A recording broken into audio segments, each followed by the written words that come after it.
करेगा, ये भी आपको वचन देना चाहता हूं।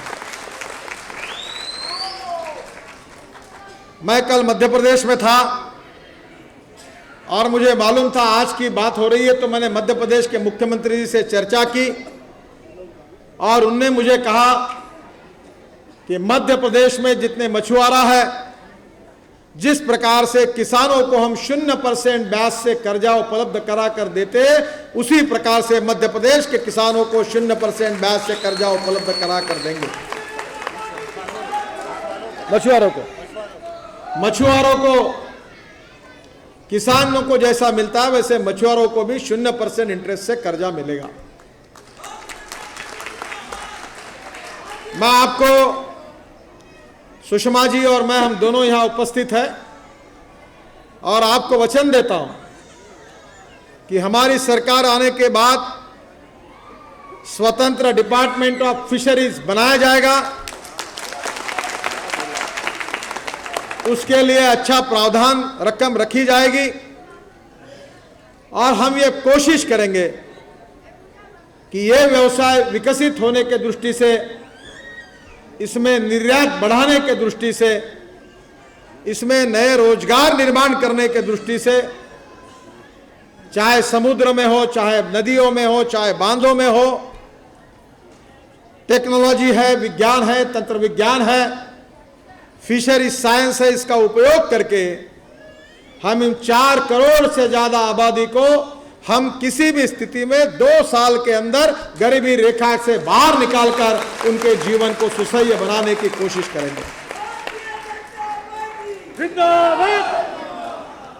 और ये भी वचन देता हूं कि हमारे इस गरीब भाई और बहनों के लिए, इनके परिवारों के लिए अच्छे मकान सस्ते में कैसे बने, उनके बच्चों को अच्छी शिक्षा की सुविधाएं कैसे मिलेगी, उसके साथ साथ कर्जा भी विकसित करने के लिए कैसे उपलब्ध होगा। मुझे बड़ा ताज्जुब हुआ कि जब मैं विजयवाड़ा गया था तो राष्ट्रीयकृत बैंकों से मछुआरों को कर्जा नहीं मिलता, तो साहूकारों से 20 और 22 और 24 और 25% से मछुआरों को कर्जा लेना पड़ता है।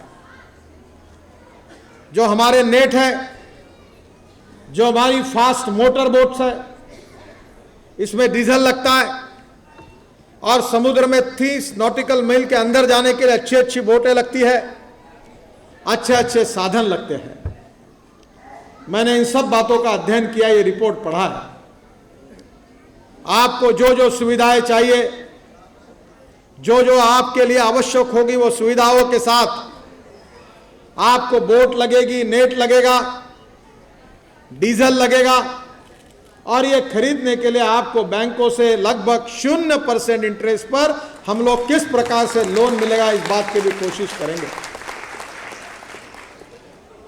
हमारे अनेक शहरों में फिश मार्केट बनाने की आवश्यकता है।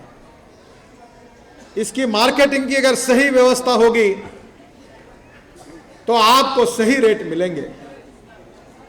तो देश के अंतर्गत भी मार्केटिंग की अच्छी व्यवस्था होगी और जिस प्रकार से हमारे कृषि माल में 16% इस फिशरीज की व्यवसाय से जो हम फिश निर्यात कर रहे हैं, ये निर्यात बढ़ाकर मैं आपको विश्वास देना चाहता हूं कि हमारे मछुआरे बंधु ये देश के लिए करोड़ों रुपए का परकीय चलन डॉलर के रूप में दे सकते, इतनी ताकत आप में है।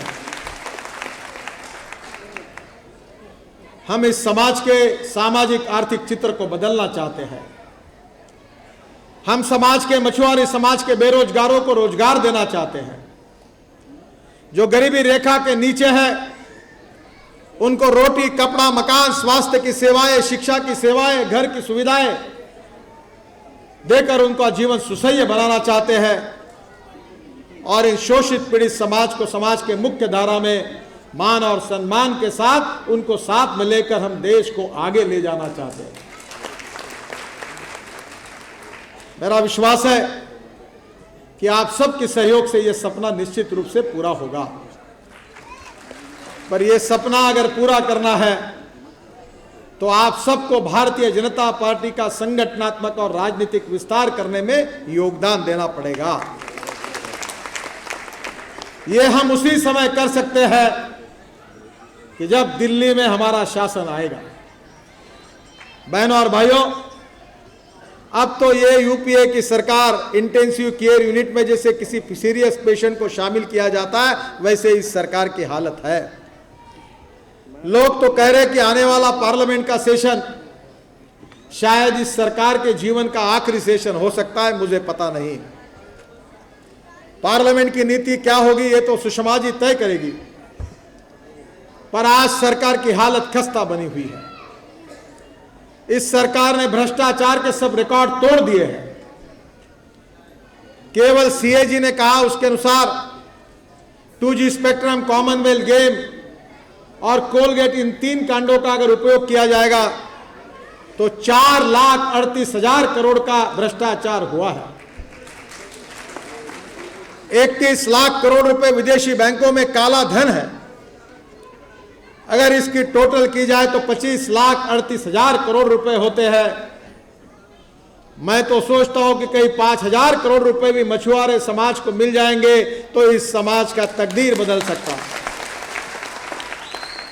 पर ये 25,38,000 करोड़ रुपए कहां गए? आपकी भूखमरी, आपकी गरीबी, आपकी बेरोजगारी और आज जिस महंगाई में आप जी रहे, इसका कारण क्या है? इसका कारण कांग्रेस की गलत आर्थिक नीतियां और भ्रष्ट प्रशासन है। कांग्रेस पार्टी भ्रष्टाचार से घिरी हुई है, उनका मुंह काला हुआ है और इसलिए भारतीय जनता पार्टी के नेताओं पर भी वे बेबुनियाद आरोप करते हैं। हमारा दामन साफ है, किसी भ्रष्टाचार से हमारा कोई संबंध नहीं है।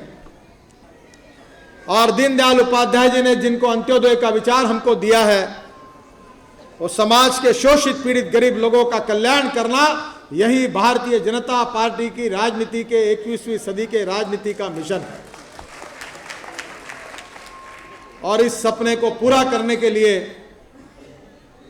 इन सब बातों पर अमल करने के लिए, मछुआरे बंधुओं का भविष्य बदलने के लिए आप सब लोगों का सहयोग भारतीय जनता पार्टी को चाहिए। सुषमा जी ने श्रीलंका के विषय पर जो किया आपको बताया, मैं भी उस समय मछुआरों की जब हत्या हुई तो ह्यूमन राइट कमीशन के पास आपका अपील लेकर मैं भी वहां पहुंचा था। सुषमा जी तमिलनाडु में गई, श्रीलंका में गई, वहां उन्होंने आपकी बाजू रखी और श्रीलंका सरकार को कहा कि अगर मछुआरे आपके सीमा में आते तो गोली क्यों मारते हो, आप उनको अरेस्ट करिए। मैं सुषमा जी को धन्यवाद दूंगा कि उनके प्रयासों के कारण अब मछुआरों की जान बची है। हिंदुस्तान के राजनीति में विशेष रूप से दक्षिण के तट पर, श्रीलंका की सीमा पर हमारे मछुआरों की जान बचाने का काम इस देश में किसी राजनीतिक नेता ने किया है तो उनका नाम सुश्री सुषमा स्वराज है। इस बात का मुझे अभिमान है, जो भारतीय जनता पार्टी के नेता हैं। जिनकी हत्या हुई थी उनके परिवार को उस समय सुषमा जी ने भारतीय जनता पार्टी की ओर से 1-1 लाख रुपए की मदद भी दी थी। हम सुख में दुख में आपके साथ हैं। हमारा खून का रिश्ता है। हम छुआछूत, जातीयता, अस्पृश्यता नहीं मानते। सामाजिक और आर्थिक न्याय को कटिबद्धता के रूप में स्वीकार करते हैं।